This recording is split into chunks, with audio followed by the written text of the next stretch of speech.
Okay, so the previous chapter spoke about David HaMelech running away, and he ran, number one, to the city of Noiv,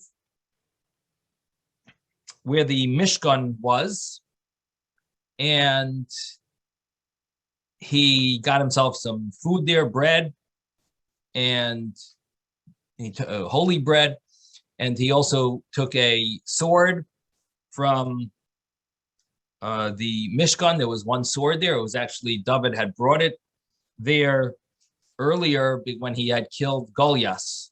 When David killed Goliath, when David killed Goliath, he brought the sword, Goliath's sword. He brought it there and wanted everyone to praise Hashem whenever they saw it there.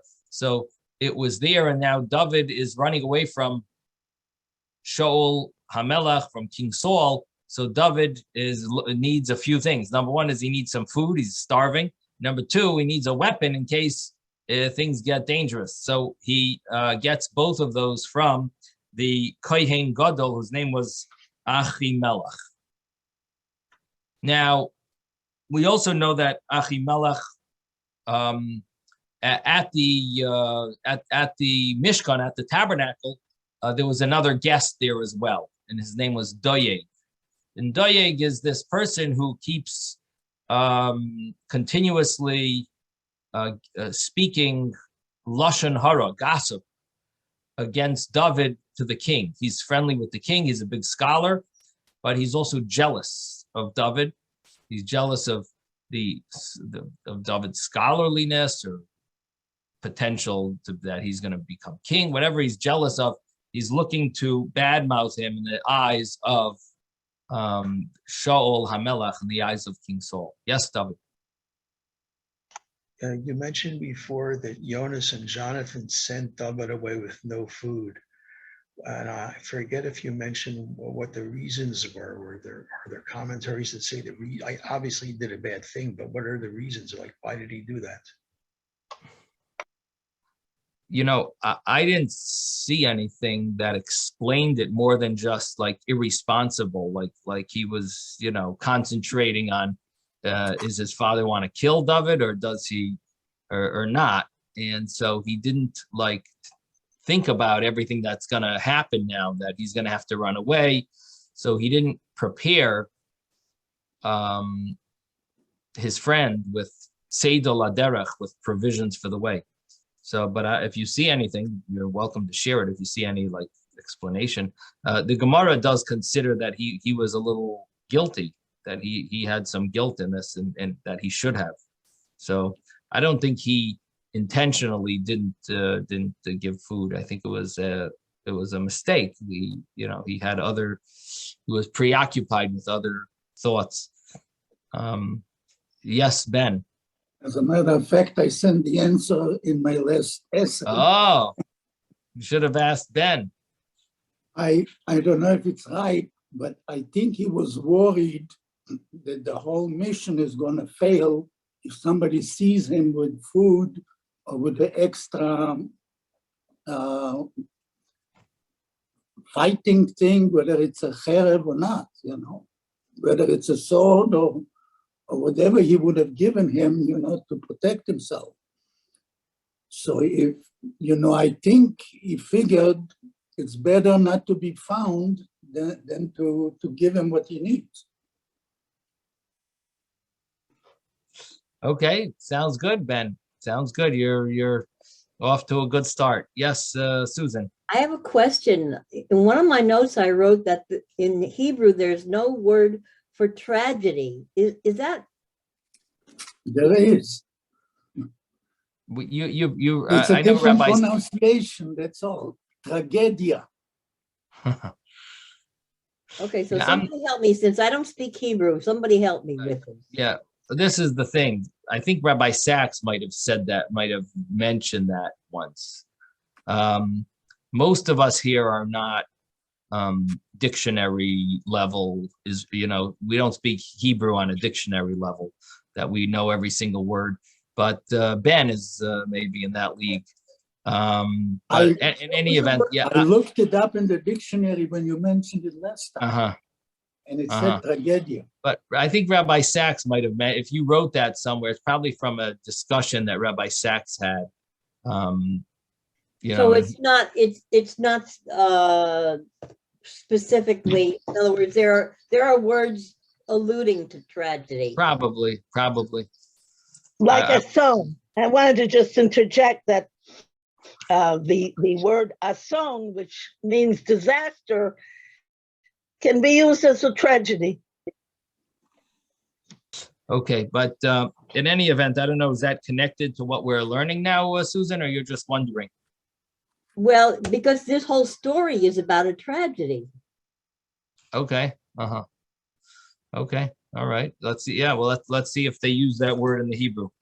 Oh, It gets what word worse. they use. It gets worse. Oh, So the story that we are dealing with is how Doeg was there in the tabernacle and he saw everything that was going on. Now, there was one more thing that actually happened there as well, and that is that David had asked the Kohen Gadol to ask the Urim V'Tumim to put in a request for him, to put in a question for Hashem. The Kohen Gadol has the power to ask questions to Hashem, to God, and God answers via the breastplate. And now you're not generally just supposed to ask any simple question, where did I put my keys or something? It's not like it's not used for regular mundane matters, but it's meant to be used for matters of national import. Thank you, national import.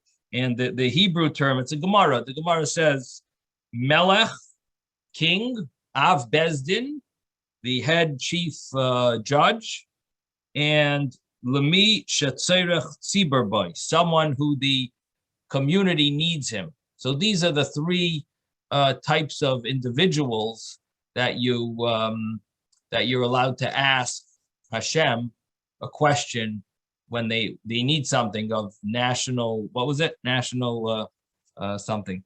Import. It should be national interest.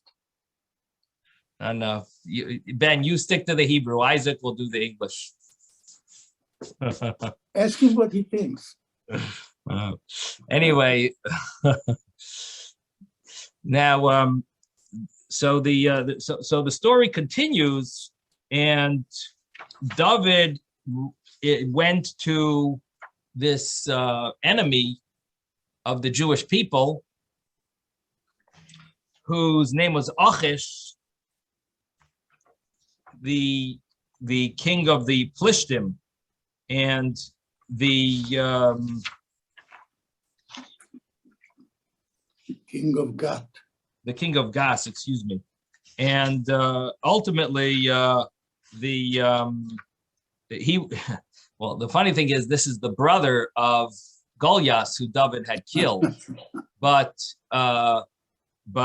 David, some reason, thought that he would be able to find more safety there than amongst the Jewish people. And this was a big mistake. And miraculously, he was able to save himself by pretending to have gone crazy, have gone mad.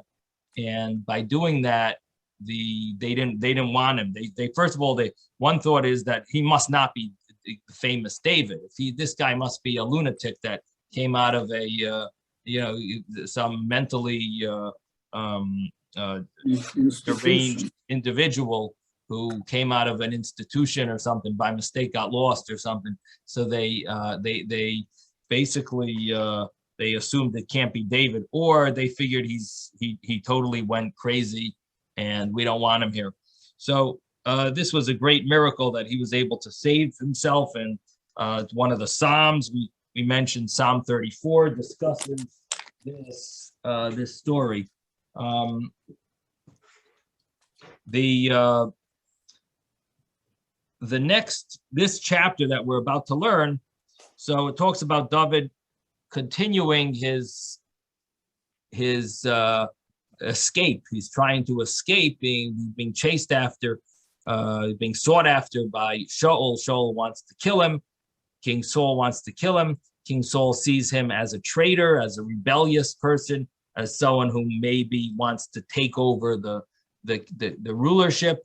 And ultimately, David is stuck with running, trying to run away and find some place of hiding. The only problem is he's got a lot of friends and a lot of people who want to hang out with him. People that need to, there are other people also who need to be in hiding.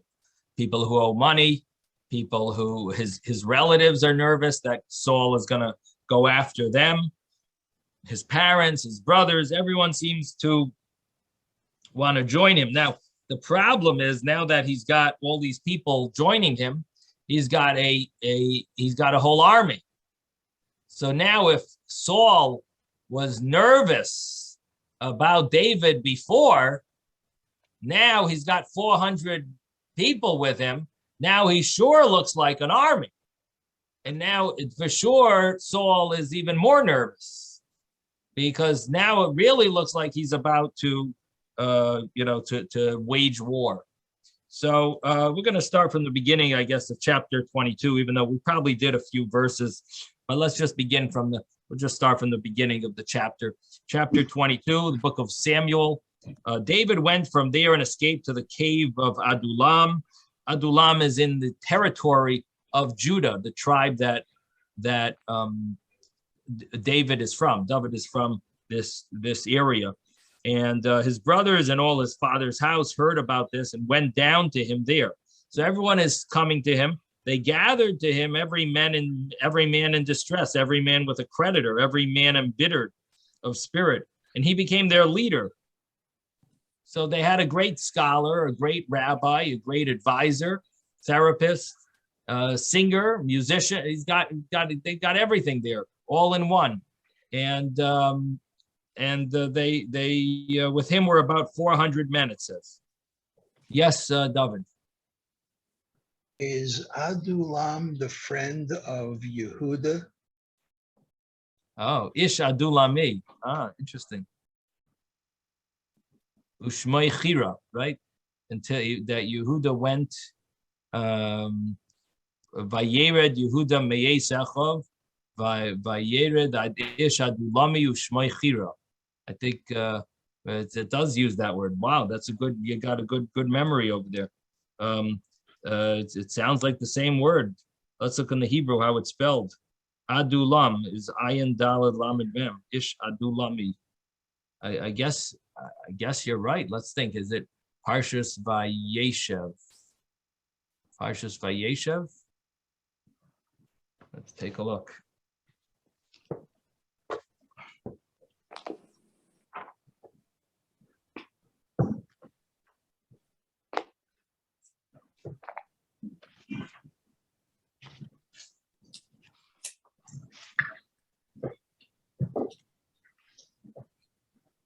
Adulami, yeah, maybe that's interesting.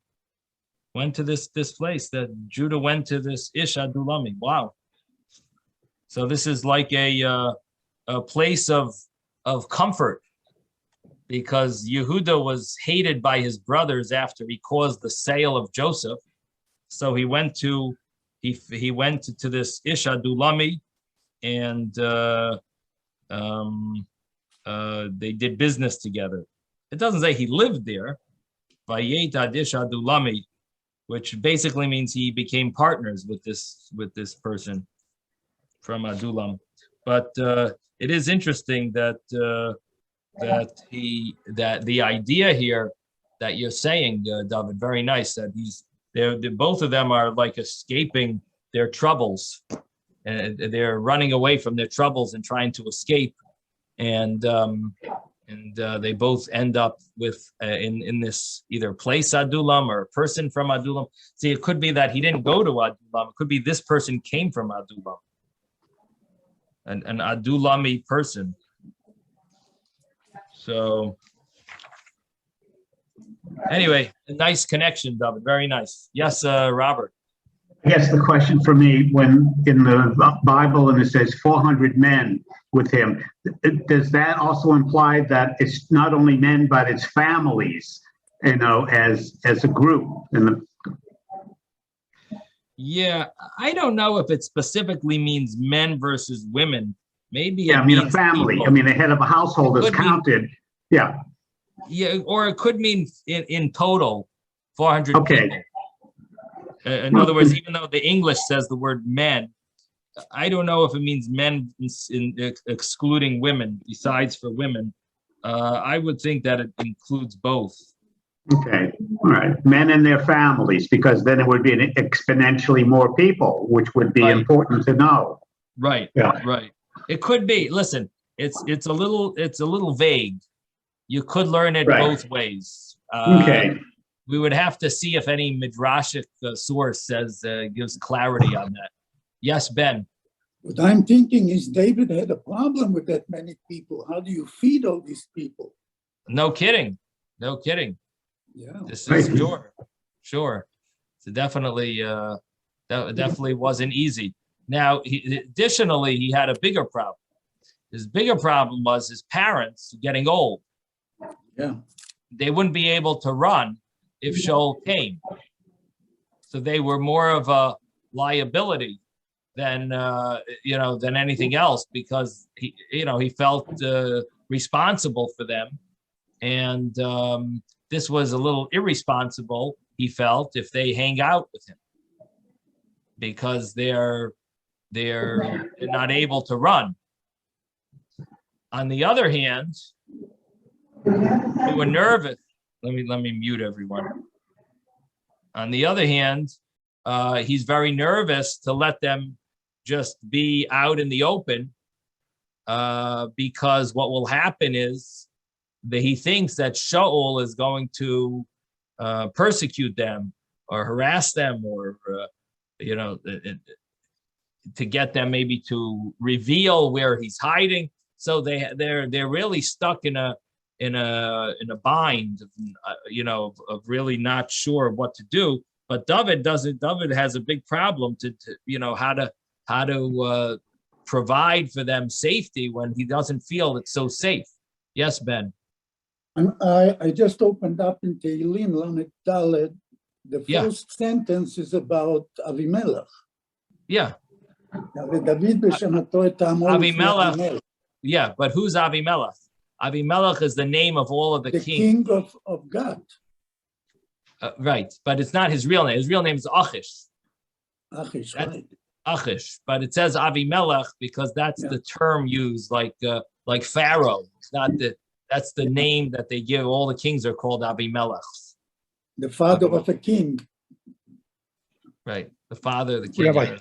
Yes, Moshe. Were these 400 individuals, were they of right mind? I mean, were they, or were these just extricated from the Yachas one would get rid of them because they were like him, and it was an opportunity to get rid of their surplus population of non-compos mentis people, malcontents. We're not dealing with people from the city of Gath. We're dealing with people from the Jewish community. He was in enemy territory. He came back home now, out of enemy territory, and now he's finds this place of hiding, and everyone seems to want to join his his runaway. They want to join him on his runaway. So I see. he's got 400 people joining him, all different reasons. Each one has their issue. People in distress, people who have creditors, everyone that's got their bitter people, all different situations that they're running away from their tzaros. People have their zeros. So we're in verse 3 now, and David went from there to Mitzpah of Moab, and he said to the king of Moab, "Let my father and mother come out here and be with you till I know what God will do with me." And what this means is that David again made another similar mistake as he did earlier. And he thinks that the enemy maybe will have mercy on his family, on his parents, his elderly parents. And the reason, and his brothers, the reason he thinks this way is because he's related to them. They're cousins. David is a descendant of the royalty of Moab, because Rus was a princess of Moab. She converted to become Jewish. She married Boaz, and the grandchild was David HaMelech. So Yishai, or the grandchild is Yishai, the great grandchild is David. So ultimately, David thinks that he's going to have a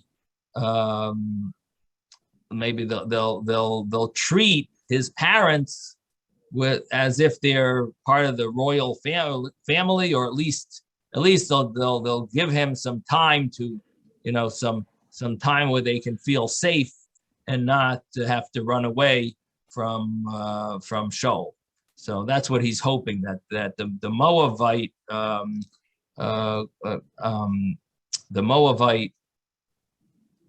people and the Moabite leaders, mainly the Moabite leaders, will have respect for his parents. Yes, David.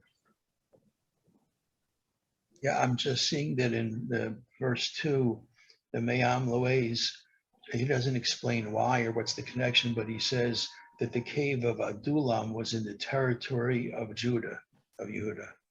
Yeah, well, I mentioned that it was in David's, his tribe, it was in his tribal area, and that's means he I guess he felt a little safer there amongst his people. Okay, so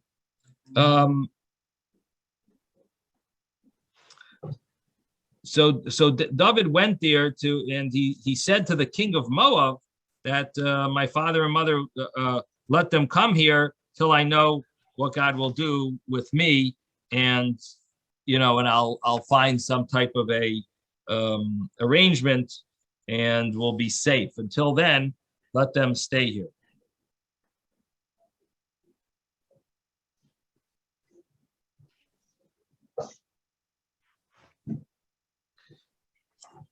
So in verse 4, it says, so he escorted them to the king of Moab. They stayed with him all the days that David was in the fortress. So the understanding is that once David left, and Rashi brings this down, once David left, all of a sudden, what happened? The king of Moab killed his father, his mother, and his brothers. Only one of them seemed to escape. So David now loses almost all his family. They all got killed.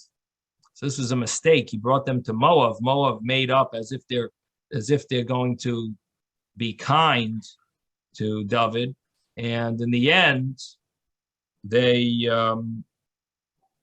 ended up waiting. When David left, they decided they'll just murder them. And only one of his brothers ended up surviving.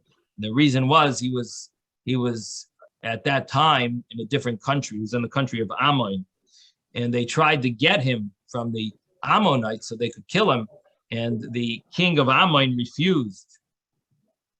They wanted to extradite him and kill him, and the king of Ammon refused. Now, that's a pretty sad part of this, but that's not the saddest part. Then God, the prophet, this is the name of a prophet. His name is God. It's also one of the tribes' names. I know it sounds like God, but it's the name of one of the tribes, actually. God and Asher, one of the 12 tribes. So this was the name of a prophet, one of the Jewish prophets at the time. His name was God. And he told David, he said that I have a message. And he said, God Hanavi, the Navi, the prophet God, told David he says, do not stay in the fortress, go and get yourself to the land of Judah. So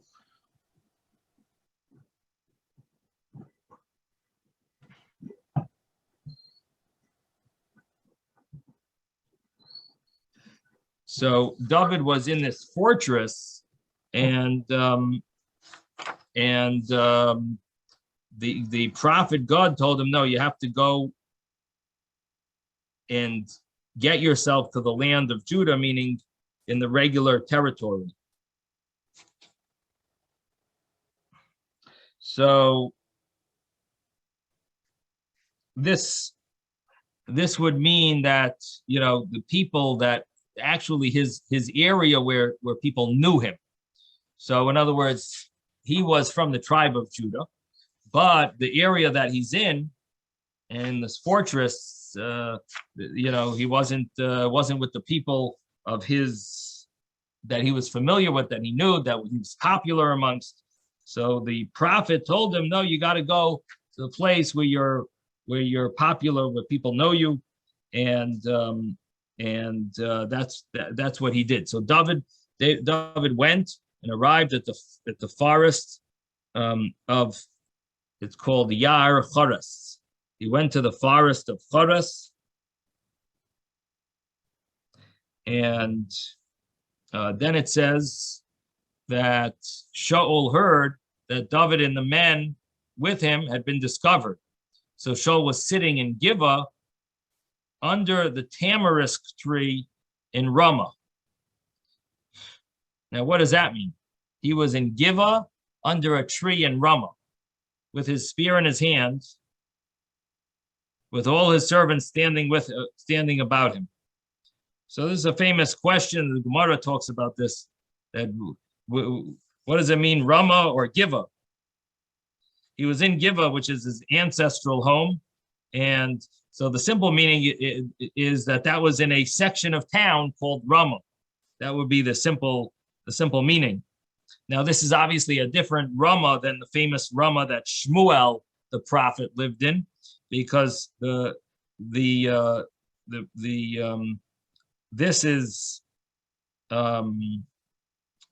is in the tribe of Benjamin, and Shmuel lived in the tribe of Ephraim. So therefore, in the Gemara, they say that it must mean that the only reason King Saul is still king is because of the prayers of the Ashel in Ramah, because of the prayers of the great prophet in Ramah. And who is that? That's the prophet Shmuel. So Shmuel's prayers is what's keeping Shaul alive.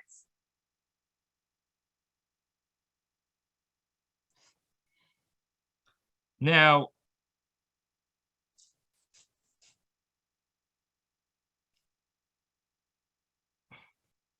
what we see is the real paranoia. Let's continue here. Shaul said to his servants who were standing about him, listen now, fellow Benjamites, is the son of Yishai going to give you all fields and vineyards? Shaul is now paranoid that his own people, all of his ministers are really helping out David. And he says, really? Do you think the son of Yishai is giving you all fields and vineyards? You're all going to get rich when I die and he takes over? Is he going to make you all captains and thousands of thousands, captains of hundreds? You're gonna get a good job with him? That you have organized against me and no one revealed to me that my son covenanted with the son of Yishai? No one tells me, and that none among you is distressed for me or reveals to me that my son has incited my servants to rise up and ambush me as clearly as this day?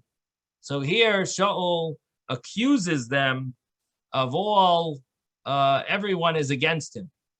He thinks they're all trying to kill him, and they're not telling him the truth. They're not revealing stuff to him. No one can't trust anyone. They're all on the other side. They all want David to be king. So he's got his fear, his jealousy and his fear that David is going to become king. And all of a sudden it's almost like it's in front of his eyes, like as if it started already. David didn't do anything. He didn't say he wants to be king. David never said anything. He's just a very good warrior, and he has been helping out Shaul for a long time, helping him fight the wars. And now all of a sudden, but Shaul is the one who's nervous and paranoid, and he's now like telling everyone, and you're also joining David in my fight. It's like, since when is David even interested in being king? Like, no one knows that he was anointed as king, but he just feels that Shaul knows his kingdom is ending, and the jealousy is just so strong there. And what we see is that Shaul the jealousy is so powerful that you can totally switch around the truth to the opposite. Shaul's trying to kill David, and because of his jealousy, he thinks David wants to kill him. It's so upside down, backwards. And that's the power of jealousy, to make you think and do crazy things. And he's also claiming that Jonathan, Yona's son, is the one who's inciting all this. He says, my son Yonasan has incited my servants to rise up and ambush me. He thinks everyone's going to now ambush him. And now comes the famous Doeg.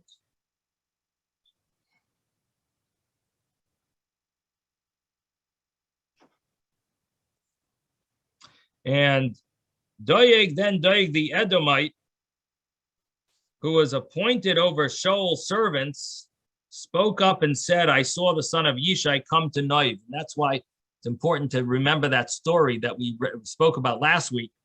I saw the son of Yishai come to Noiv to Achimelech, the son of Achitub. He inquired of Hashem for him and gave him provisions, and he gave him the sword of Goliath, the Plishti. So Doeg now is trying to butter up Shaul HaMelech, make him feel like he's on his side, and he's now telling him, yeah, not only is David against you, but I'm revealing to you that the Kohen Gadol is also against you, because the Kohen Gadol, the Kohen Gadol had given David whatever he asked for.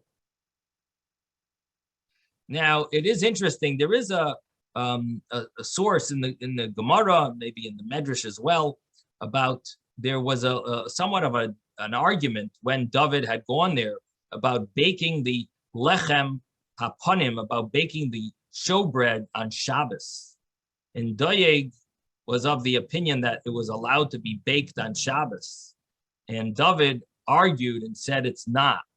So it seems that Doeg maybe was angry at this Kohen Gadol for accepting the view of David, for listening to David's listening to David and acknowledging David's view in halacha.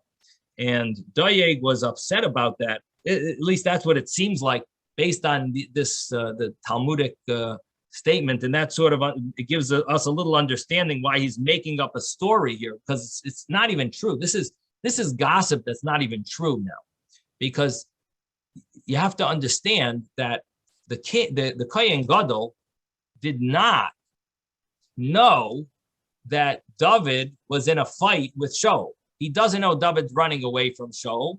He thinks that David is on a mission of Shaul. So the Kohen Gadol had nothing to do with mixing into a fight here. Instead, the Kohen Gadol is simply trying to provide. The king's son-in-law needs something. He figures he's helping him out. He thinks he's helping out the king. So he's doing the best thing that he thinks he could possibly do. He's helping out the king on his private mission. And now Shaul is assuming that he must have known that there's a fight going on.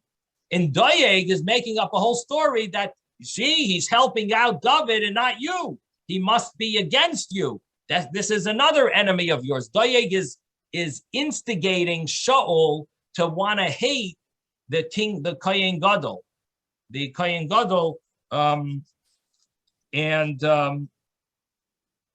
Achimelech, he's trying to, he's instigating him to that you really gotta realize that this guy's against you. He helped out David, and he's implying like as if he knew, as if the Kohen Gadol knew that there was some fight, that he's helping out David. He didn't know that he's helping out David, but Doeg is doing this. And so I'm just sharing with you that there might be some connection here with this Talmudic statement. It's a Talmudic statement that talks about the baking of the showbreads, if they were allowed to be baked on Shabbos or not, based on the fact it's based on a halachic ruling. If there's a law of lina, if it's allowed to stay overnight, and or would it not be acceptable? Because if they baked it on Friday, then it stayed overnight, then it wouldn't be acceptable. So therefore, Doeg said it should be able to be baked on the Shabbos.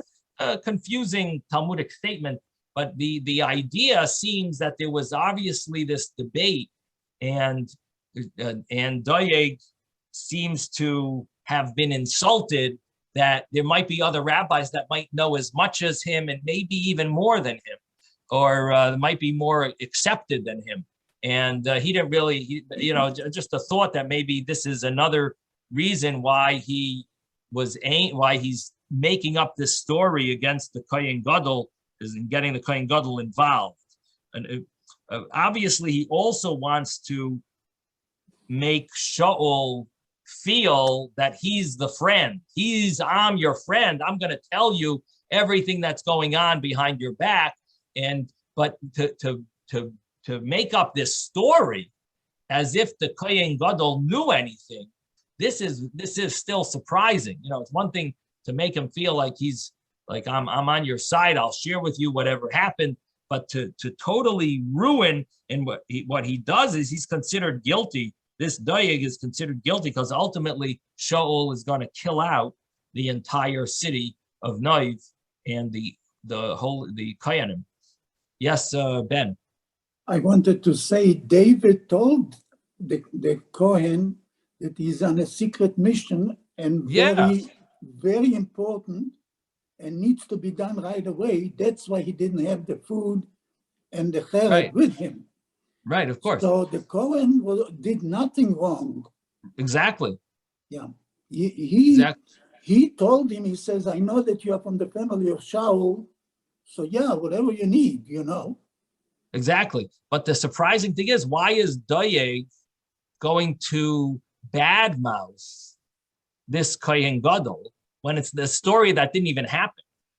Why is Doeg making this part of the story? No, he could say the story. Anybody helping David, in his opinion, is the enemy.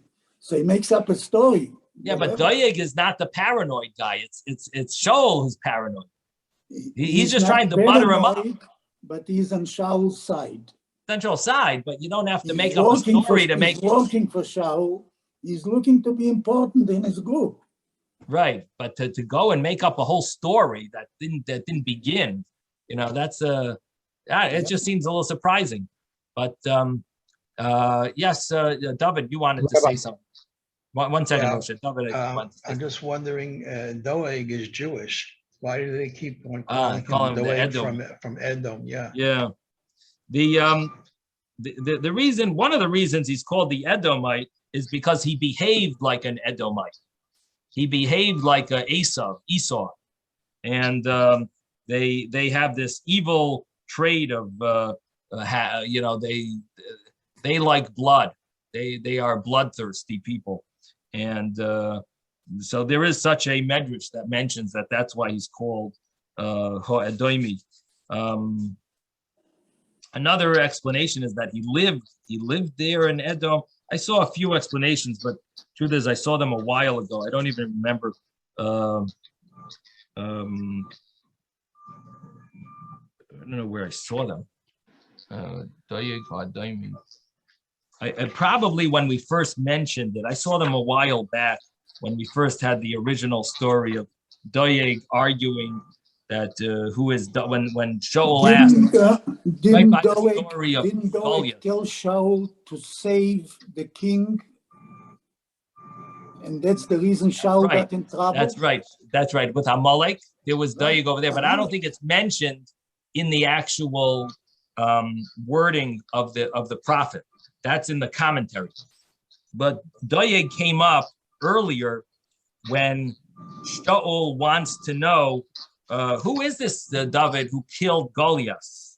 That's where it came up, and there I think we find. Oh yeah, he also recommended David to play for Saul. That The music. that's right. You got me. That's right. It's even earlier. He recommended. Yep, he recommended him. So that would probably be the earliest place that we see Doeg's name mentioned, is where he recommends him to play. So that would be in chapter 17.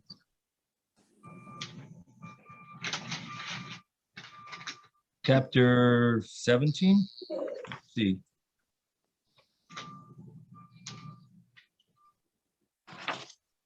Could I ask a quick question? Just one second. Let me just see if this is chapter 17.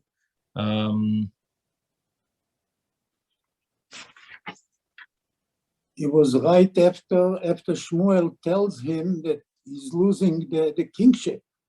Actually, 16. Yeah. It's in chapter 16. It says on verse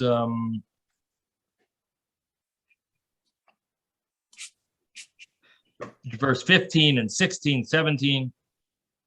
Actually, verse 18, it says, one of the Na'arim, one of the servants, I saw a son to Ben Yishai. So that's the first time we hear this Doeg speaking.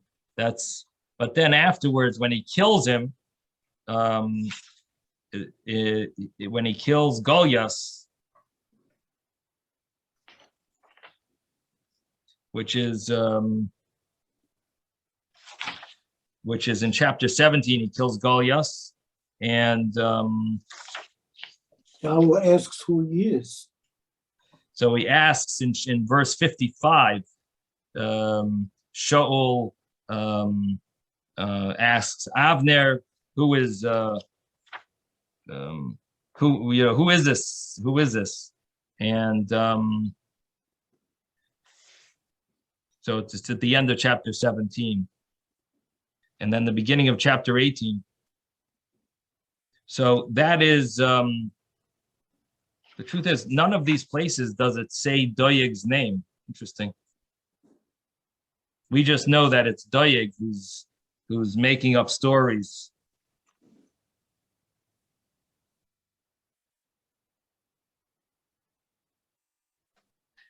Doeg who's giving over all this Lashon Hara, but it's interesting. It doesn't say his name there.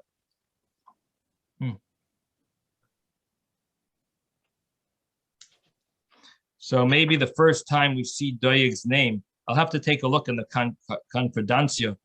Where is the first time we see Doeg's name? Is it in I guess it's in the Noiv. I guess in Noiv is where the first time we actually see it. In Noiv, there clearly mentions Doeg's name. Okay, don't want to bore anyone. Yes, who wanted to say something? I just want to ask a quick question. Yeah. David was a musician also, correct? Yeah. A soldier and a musician. In other words, he had artistic talents and he was also very strong. And a politician. So he was a man of all seasons. Okay. Oh, yeah. An expert. All right. Thank you. Yep. Okay, Moshe, did you want to say something, Moshe? Yes, I know it's maybe drifting off the subject a little bit, but this is almost an anachronism in today's society to Stalin and Beria, and you know how Beria misled Stalin into trying to kill most of his Politburo, his first Politburo. They were all suspicious that he became paranoid, completely paranoid, towards most of his administration, but yeah, very similar in some ways, Right, very interesting. Okay, so let's continue. So Dayeg Daimi, he tells he tells Shaul, he says that he gave him he says these three things. Let's start again, verse 9. Then Doeg the Edomite, who was appointed over Shaul's servant, spoke up and said, I saw the son of Yishai come to Noiv, to Achimelech, the son of Achitov. He inquired of Hashem for him and gave him provision. So number one is he inquired of Hashem for him, which means he considered him the king, because you only if you're in a very high position do you inquire of Hashem questions. So he accepted David as if he's the king against you, Shaul. Now that's baloney. It's absolute lie. But that's what he said. He inquired of Hashem for him as if accepting, as if he's accepting David as king over you. And he gave him provisions to save him from you. And he gave him the sword of Goliath the Plishti in order that he could fight you. So ultimately, he's misleading him in his lashon hara, his gossip. So the king sent for Achimelech, son of Achitov, the kohen, in all of his father's house, the kohenim of Noiv, and they all came to the king. So they think they're getting, they're coming to the king. What do they know? They didn't do anything wrong. And Shaul said, listen now, son of Achitov. And he said, here I am, my lord. This is what Achitov answers. So Shaul said to him, why did you organize against me, you and the son of Yishai, by giving him food and a sword and inquiring of Hashem for him, so that he could arise and ambush me as clearly as this day? So he's now accusing the Kohen Gadol of part of the same thing. Why is he accusing him? He heard lashon hara, gossip, from Doeg, from this guy Doeg, who's actually a great scholar, but unfortunately is very evil. And verse 14 says, Achimelech answered the king. He says, who among all your servants is as trustworthy as David? He's the king's son-in-law, obeys your bidding, and is honored in your household. Did I begin today to inquire for him of God? It would be sacrilegious for me to betray the king. Let the king not accuse his servant or my father's entire household of anything, for your servant did not know anything small or great about all of this.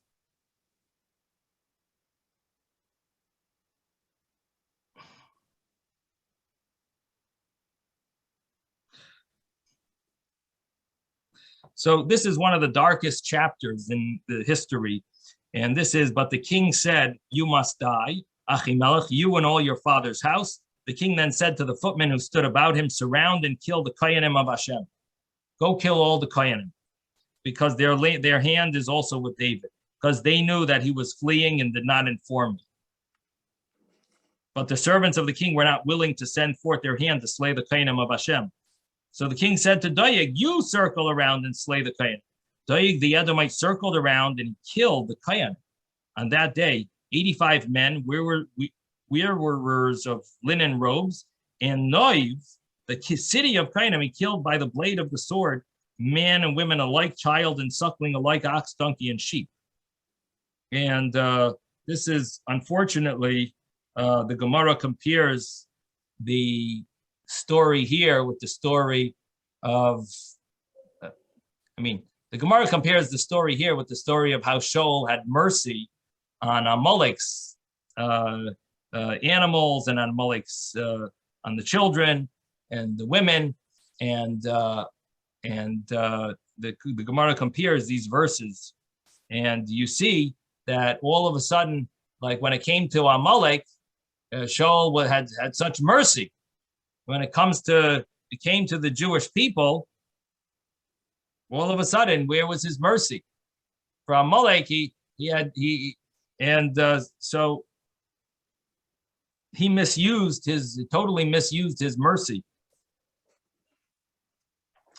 Then it's based as a verse that says, if you're overly merciful to the wicked, you'll be wicked to the righteous, something along those lines. And that's basically, or do not be too righteous. There is a verse, do not be too righteous. Like if you're too righteous, you'll end up being if you're too righteous, feeling bad for the wicked, then you will end up hurting the righteous. So ultimately, this was a terrible, terrible episode in our history. And one son of Achimelech, son of Achitov, his name was Evyasar, escaped, and he fled to David. And Evyasar told David that Shaul had massacred the Kohanim of Hashem. So David finds out about this terrible tragedy, this terrible news. And David said to Evyasar, I know on that day that Doeg the Edomite was there, and that he would certainly inform Shaul. I am responsible for every life of your father's house. So here David admits that he has a little guilt. He feels very guilty because when he asked for the bread and he asked for the sword, he was not careful to say it quietly or to wait till Doeg left. He did it in front of Doeg. Doeg was there, and he should have known that Doeg is going to inform on him and maybe, be angry at the Kohanim. Now, this is quite extreme. How could David be guilty? What did David do wrong? Shaul is guilty. Doeg is guilty. But what did David? David did nothing wrong. But on his level, he was expected to be extra careful. And he felt that it's a little he had some level of guilt, and he should have been careful, what he said in public, especially near one's enemy. And so David felt responsible. What's interesting here is when Shaul sinned, he never admitted his sin, even though they were quite big sins. And David, this is hardly a sin, but what's the first thing he does is he says, I'm responsible. He takes responsibility right away.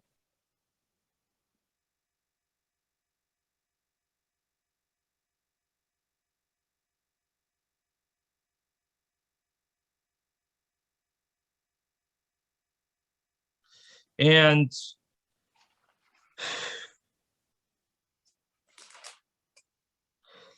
the verse continues and says, stay with me and fear not, for the man who seeks my life seeks your life as well.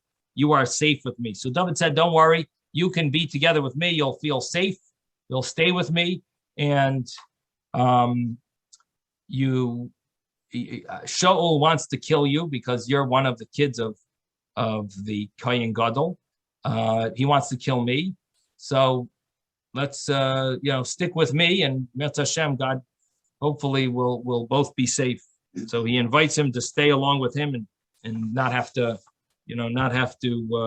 hide elsewhere. He should be excuse me, should be safe. He should feel comfortable to stay with David HaMelech. So this is the story. Now I have to mention that the Radak is, of course, very bothered with the fact that all the Kohanim died out, and what did they do wrong? And so the Radak wants to say, obviously they must have had some type of deserving. They must have been deserving of some type of punishment, because otherwise, of course, they wouldn't have been killed. And so he deals with that issue.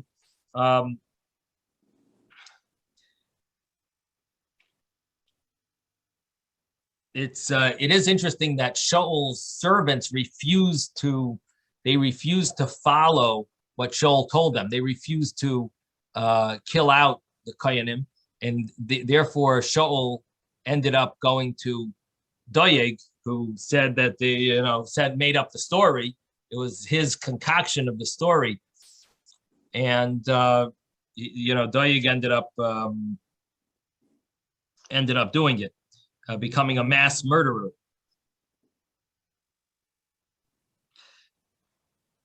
It does say in the Gemara that he lost his portion in the world to come.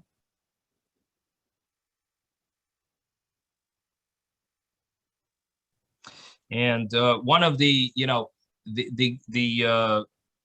spelling of Doyeg's name,